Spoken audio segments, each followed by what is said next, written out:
ये बात आप जरूर स्वीकार करें कि सोते समय आपको बहुत सावधान रहना है। और प्रायः गलती सोते समय करते हैं उपासक की, कोई प्रपंच की बात याद करते हुए या मोबाइल देखते हुए या कोई गंदी चेष्टाओं का चिन्ह, आपकी रात बेकार चली जाएगी। अगर गंदी चेष्टा हो गई तो सुबह भी बेकार हो जाएगी, दिन भी बेकार हो जाएगा, निरुत्साहित हो जाओगे। सोते समय आपको समय नहीं देना व्यर्थ चिंतन का। उसी समय विषय चिंतन होता है, उसी समय विषय भोग की आकांक्षा जागृत होती, उसी समय विषय देखने की इच्छा होती। मोबाइल है तो जिस समय आप अपनी शैया पर जाएं स्विच ऑफ कर दें।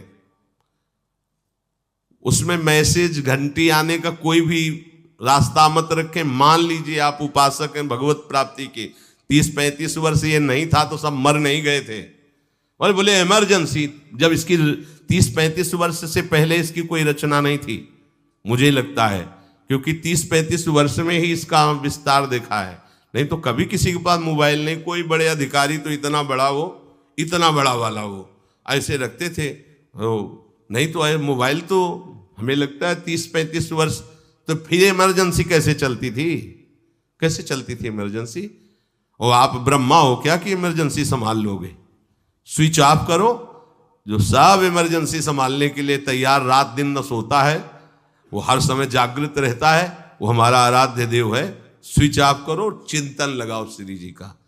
ये जो रात्रि के शयन के समय मोबाइल में इधर उधर दृश्य देखने हैं, अपने सर्वनाश का बीज बोना है। मान लो, हमारी प्रार्थना मान लो, ये उस समय मन आपको परेशान करेगा जब कमरे की सिटकिनी अंदर से बंद होगी।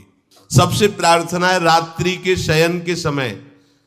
तो बोले फिर ठीक है 10 बजे तक देख लेंगे मोबाइल, इसके बाद शयन के समय भजन कर लेंगे। होगा ही नहीं। क्या तुम देखना चाहते हो? प्रिया प्रीतम के सिवा और कुछ क्या देखना चाहते हो? वो तो सुभग सुंदरी सहज सिंगार, सहज शोभा सर्वांग प्रति सहज रूप वृषभानुनंदिनी। हमारी स्वामिनी जी की सुंदरता छुपाने के लिए आभूषण पहनाए जाते हैं, औरों को तो आभूषण सुंदरता बढ़ाने के लिए। यहां छवि के छिपाए को ऐसे के दास होके क्या देखोगे मोबाइल में? क्या देखना चाहते हो? वासना की क्रीड़ा, और तुम उस क्रीड़ा को देखना चाहते हो? परमार्थ के पथिक हो। देखना है तो प्रभु को देखने की वृत्ति रखो, अन्यथा मूंद लो आंखें। प्यारे, महान फल प्राप्त करोगे। सबसे प्रार्थना है एकांत में मोबाइल रूपी दुश्मन से बचो।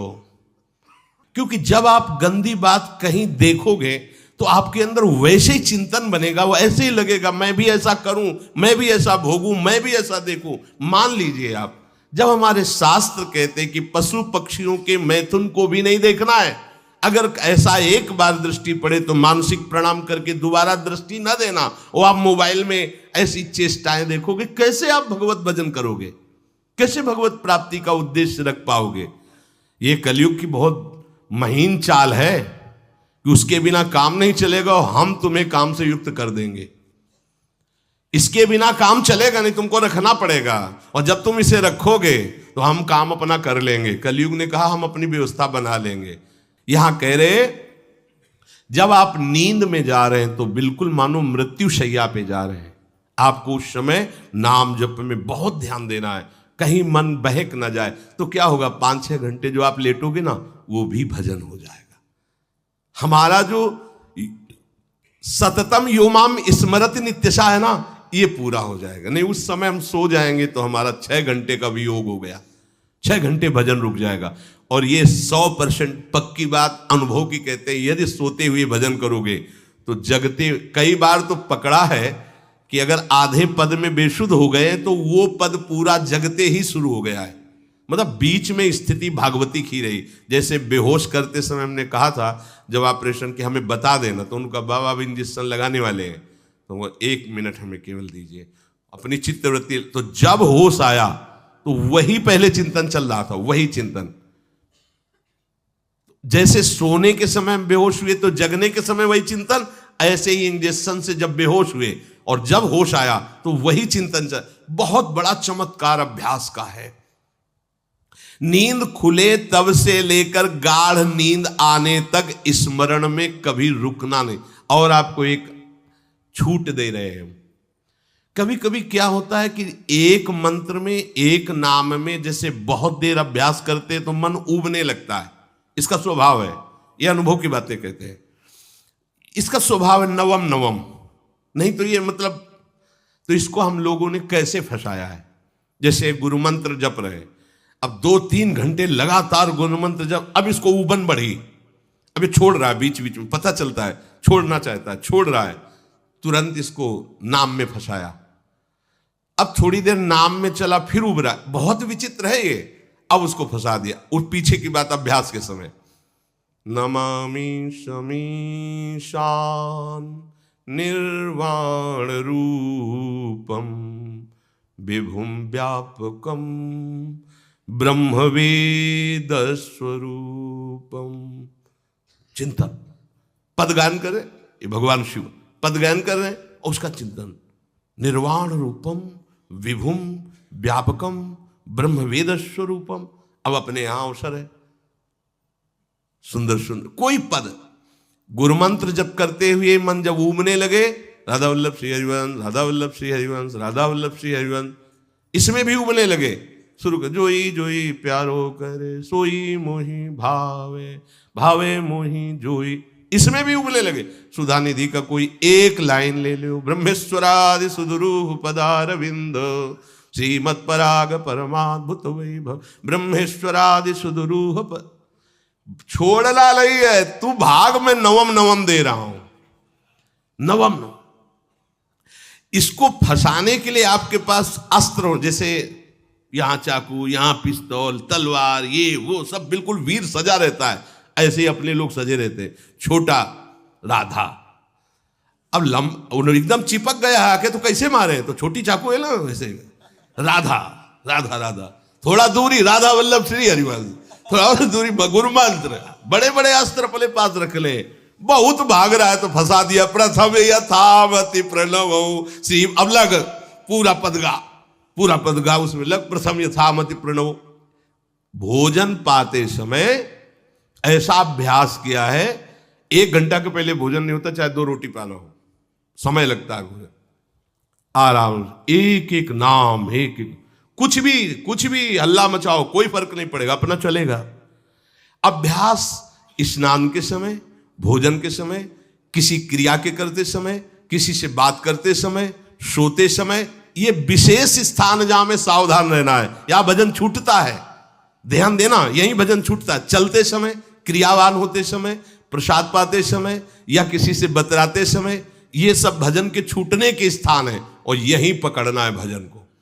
जब आपको बिल्कुल न लगे तो मानसिक सब बंद कर दो और गुनगुनाने लगो, जो धुनी आपको अच्छी लगे उसी में नाम, कोई नाम लेके, संसार का चिंतन न होने पावे, चाहे जो कुछ तुम जहां तुम्हारा मन आवे, गंगावरी गोदावरी, कुछ भी, भागवतिक चिंतन के सिवा संसार के चिंतन न होने पाए। पहले ऐसे अनन्य बनो, फिर बाद में अनन्यता आती, रसना कटो जो अनरट। हाँ भी विषय चिंतन कर रहे हैं, प्रपंच कर रहे हैं, बोले रसना कटो जो अनरटो, और नहीं बोल सकते, प्रपंच बोलेंगे बस, रसना कटो, ये शब्द वहां नहीं आते। पहले हम आपको छूट देते, भक्त चरित्र, भगवान की चरित्र, नाम, कीर्तन, मंत्र, जो भी चाहो, संसार का चिंतन मत होने देना, पहले ये पकड़ो, फिर आगे चल करके जब पवित्र हृदय होगा तब ये निष्ठा आती, रसना कटो जो अन रटो, निरखियन फुटो नयन। मान लो संसार का चिंतन नहीं करने देना है इसको, आप जैसे बने वैसे करो भागवतिक चिंतन, कोई नाम ले लो, कोई मंत्र ले लो, तुम्हें जो प्रिय लगे, हम छूट देते हैं। ये नहीं करे कि रसना कटो जो अन रटो, ये बाद की बात है, हमें पहले इसका संसार चिंतन रोकना है। कैसे छूटेगा, कैसे छूटेगा, हमें यह पकड़ना है, नहीं तो निष्ठा की बात। जो हरि नाम जगत त्रिशिरोमणि वंश बिना कबहू, हरिवंश बोलेंगे नहीं, हरि बोलना नहीं है, हरि बोलना नहीं, क्योंकि जो हरिनाम जगत त्रिशिरोमणि वंश बिना, हरिवंश बोलना नहीं है क्योंकि प्रपंच में रति। तो क्या करो, जो तुम्हें प्रिय लगे पहले उसे पकड़ो, ये हम अंदर की बात करें, प्रवचन की बात नहीं कह रहे। मन को फंसाना है हमें। राम कृष्ण हरि जहां लगे इसको लगाओ, पहले इसको फंसाओ, संसार का चिंतन न होने दे। गीता, भागवत, भक्त चरित्र, कुछ भी कहीं भी इसे फंसाओ, पहले संसार का चिंतन न होने दो, फिर लाओ इसको घुमा के निकुंज वाटिका में। फिर तो भागेगा ही नहीं, फिर नहीं भागेगा। अब सीधे निकुंज वाटिका में किसी महाभाग्यशाली गुरु आश्रित का लगेगा, अन्यथा बहुत प्रपंची मन है। आप आश्रय इधर का लोगे, प्रपंच का चिंतन करोगे, बात बनेगी नहीं। चिंतन छोड़ना है हमें, जैसे बने तैसे संसार का चिंतन छूट जाए तो हम विजय को प्राप्त होंगे। ध्यान दीजिए, इस परमात्म तत्व को वही प्राप्त कर पाता है जिसका राग बीत गया है, खत्म हो गया है, वैराग्यवान। ज्यादा परिश्रम नहीं है वैराग्य में, विवेक नहीं होने के कारण हम वैराग्य नहीं धारण कर पाते। हम बाहरी बातों को वैराग्य ले लेते हैं, ऐसा कपड़ा बदल लेना या कपड़ा ना पहनना या लौकी का कमंडल, मिट्टी का पात्र, तो हम अपने को वैरागी। बात यहां नहीं रुकेगी। वैराग्य का इतना ही मतलब नहीं, ये भी एक बाह्य अंग है वैराग्य का, पर वैराग्य का सच्चा स्वरूप है वीतरागा। कहीं कुछ भी अच्छा नहीं लग रहा, कोई भी सुख आकर्षित नहीं कर रहा, लोक लोकांतर की प्रतिष्ठा, मान, सुख, ऐश्वर्य, व्यक्ति, कुछ अच्छा नहीं। राग खत्म हो गया। ऐसा उस अक्षर ब्रह्म को, अविनाशी तत्व को जान पाता है। जगते भयो फिरे बैरागी। जैसी हरिवंश प्रपंच बंच सब ये काल ब्याल को खायो। हालत यह है कि जैसे सांप ने मेढक को पकड़ रखा और मेढक सामने पतिंगा को, कीड़े को पकड़ना चाहता है। उसे यह पता नहीं कि मैं खुद किसी का कवल बन चुका हूं, वो एक झटके में मुझे अपने पेट में ले जाएगा। ऐसे ही हम सब हैं, काल के द्वारा ग्रसित है। काल ने हमें पकड़ रखा है, पर हम भोग भोगना चाहते हैं। हम नाना प्रकार की मान प्रतिष्ठा पाना चाहिए। ये पता नहीं एक झटके में हमारा अस्तित्व ही खत्म हो जाएगा। जिनके अंतःकरण में किसी भी व्यक्ति, वस्तु, स्थान, पद, प्रतिष्ठा का राग ही नहीं रह गया है, उसे कहते हैं वैराग्यवान। वीतरागाः, राग ही नहीं है। जिनका अंतःकरण निष्पाप, निर्मल हो चुका है, जिनके हृदय में केवल भगवत प्राप्ति की उत्कट लालसा जागृत हो गई है, ऐसा साधन संपन्न उपासक परमात्म तत्व में प्रवेश पाता है। अध्यात्म मार्ग की ऊंचाई पर वो स्थित हो जाता है। यदि छंतु ब्रह्मचर्यम चरंती, जिनकी इच्छा एकमात्र भगवत प्राप्ति की है, यदि छंतो, उनको क्या करना होगा? ब्रह्मचर्यम चरंती, ब्रह्मचर्य का पालन करना होगा। प्रत्येक इंद्रियों का निर्विषय हो जाना वास्तविक ब्रह्मचर्य है। केवल जनेंद्रिय से ही ब्रह्मचर्य को नहीं लेते। हमारी प्रत्येक इंद्रिय भोगों से रहित होकर भगवत अनुराग में, नेत्र प्रभु को देखना चाहते हैं, त्वगेंद्री प्रभु को स्पर्श करना चाहती है, घ्राणेंद्री प्रभु के श्री अंग की गंध पाना चाहती है, श्रवणेंद्री प्रभु के वचन सुनना चाहती है। एक एक इंद्रिय अपने प्रभु में लग गई, अंतर्मुख हो गई, बाहर विषयों का त्याग हो गया। इसे ब्रह्मचर्य कहते हैं। पर प्रारंभिक ब्रह्मचर्य में जनेंद्रिय का ब्रह्मचर्य अत्यंत आवश्यक है। यदि जनेंद्रिय जन्य व्यभिचार दोष से युक्त है तो कदापि उसे भगवत प्राप्ति नहीं हो सकती। शुभ गति व्यभिचारी शुभ गति चाहे असंभव। और भगवत मार्ग में सबसे बड़ा दुश्मन यही व्यभिचार दोष है, काम। इसी से हमारा हृदय मलिन होता रहता है। अंधा बटे और पड़ा चबाए वाली दशा रहती। कहते हमें 50 वर्ष हो गए। अरे 50 जन्म हो जाए, तुम व्यभिचार करो, गंदी बातें करो, गंदे चिंतन करो, सो समय व्यतीत कर, अनंत जन्म व्यतीत हो गए, भगवत प्राप्ति हुई क्या? 50 वर्ष से भगवत प्राप्ति हो जाएगी क्या? 5 मिनट काफी है भगवत प्राप्ति में, एक बार नाम काफी है। वो स्थिति तो लाओ। बार बार बहिर्मुख वृत्तियों के द्वारा विषयों में सुख बुद्धि कर लेने से हमारा सारा का सारा अध्यात्म चिंतन बदलता रहता है, इसलिए लाभ नहीं मिल पाता, एक रस चिंतन नहीं रह पाता। बार बार विक्षेपी विषय करते रहते हो, हम सहते रहते हैं और भोगते रहते हैं। एक बार तो हिम्मत करके उठो, अवलो नशानी अब ना नशई हो, एक बार तो दृढ़ बनो। बस मन के अनुकूल चलने की बात को तुम्हें रोकना होगा, तभी तुम्हारे अंदर यदि क्षण तो ऐसी इच्छा जागृत होगी। पक्का पक्का ऐसा ही है। जब हम किसी विषय के वेग को सहते हैं, विषय नहीं भोगते हैं, तो मन बहुत जलाता है। उस जलन में फिर एक ही बात होती है, बस भगवत प्राप्ति हो जाए, झंझट खत्म हो जाए। कब तक हम इसमें चलेंगे? एक बार भगवत, वो जलन हमको भगवत प्राप्ति की इच्छा प्रकट करती है। अपने लोग क्या करते हैं, जलन को मिटाने की कोशिश करने लगते हैं, तो भगवत प्राप्ति की इच्छा क्या, भोग प्राप्ति की तृष्णा जागृत हो जाती है। भोगे हुए भोगों को बार बार भोगने की इच्छा का नाम तृष्णा है। बाहर और भीतर से कोई सहयोगी नहीं, जल रहा है उपासक, तब रास्ता निकलता है भगवत प्राप्ति का, तब इच्छा प्रकट होती। अब नहीं, बहुत जल लिया, अब तो केवल प्रियाजू के समीप जाना है, अब तो प्रभु के सानिध्य में रहना है, नहीं इन भोगों की जलन में जलना है। पर यहां तक पहुंचने के लिए जलना होगा, तभी लिखा सहित सहित बाढ़ है भगति तास्तिति क्षस्व भारत, क्योंकि आगमा पाइनो अनित्यास, ये नाशवान काम क्रोध आदि तुम्हें प्रेरित करेंगे, तुम इनके वेगों को सह जाओ। ये स्थायी नहीं है, आगमा पाइनो है, आने जाने वाले हैं, और ये सहन करने से नष्ट होते हैं, भोगने से बढ़ते हैं।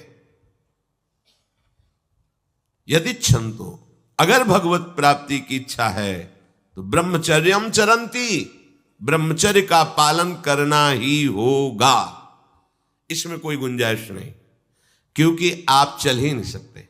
ध्यान से सुन लो, ये मनोरंजन का मार्ग नहीं है, इसमें मन ही मार तनहारिक वृंदावन में गाज, इसमें मन मारना होगा।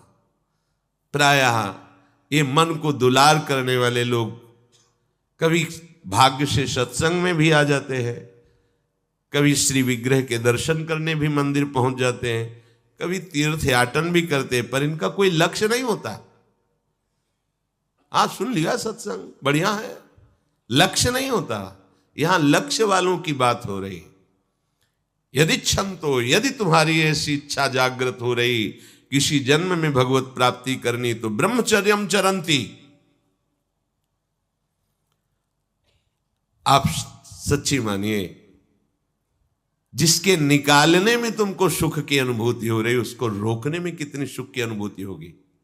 उन्मत्त हो जाओगे, बहुत जल्दी आपके सारे के सारे करण भगवदाकार होने लगेंगे यदि आप ब्रह्मचर्य का पालन करेंगे।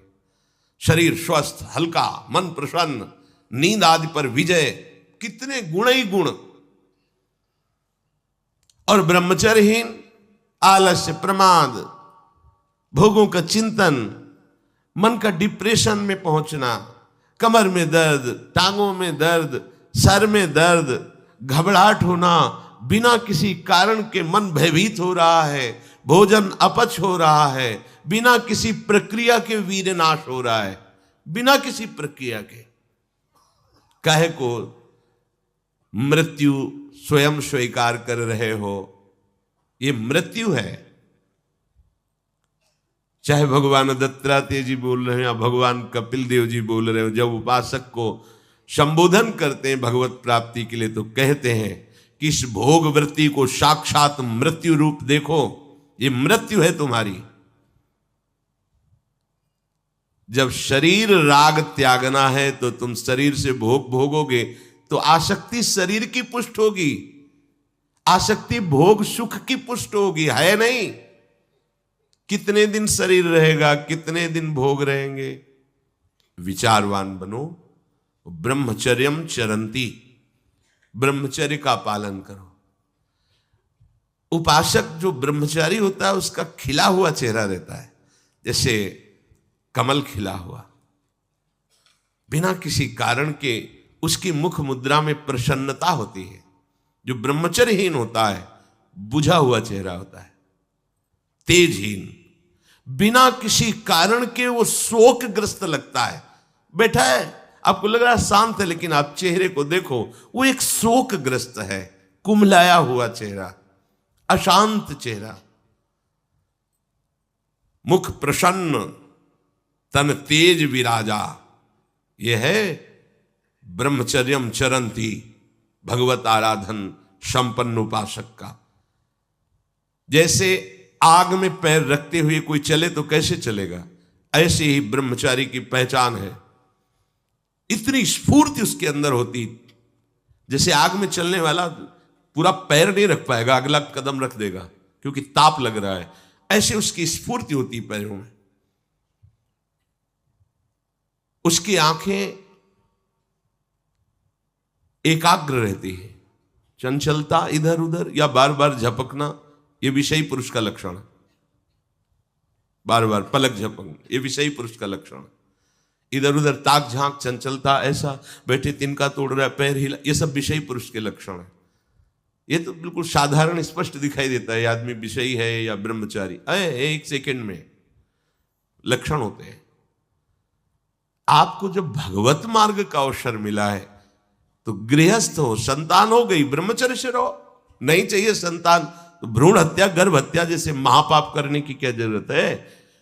उसी वीर से संतान उत्पन्न होती है जिसको आप नष्ट कर रहे हो, जिसको आप ऐसे पानी में बहा रहे हो, व्यर्थ फेंक रहे हो, तो उसको भ्रूण हत्या का पाप लग रहा है, तो तुमको पुण्य लग रहा है, वीरपात कर रहे हो तुम्हें भी वही हत्या लग रही है, क्योंकि उसमें वही जीवात्मा है जो मां के गर्भ में जाके बालक रूप धारण कर लेती है, उसको तुम नष्ट कर रहे हो।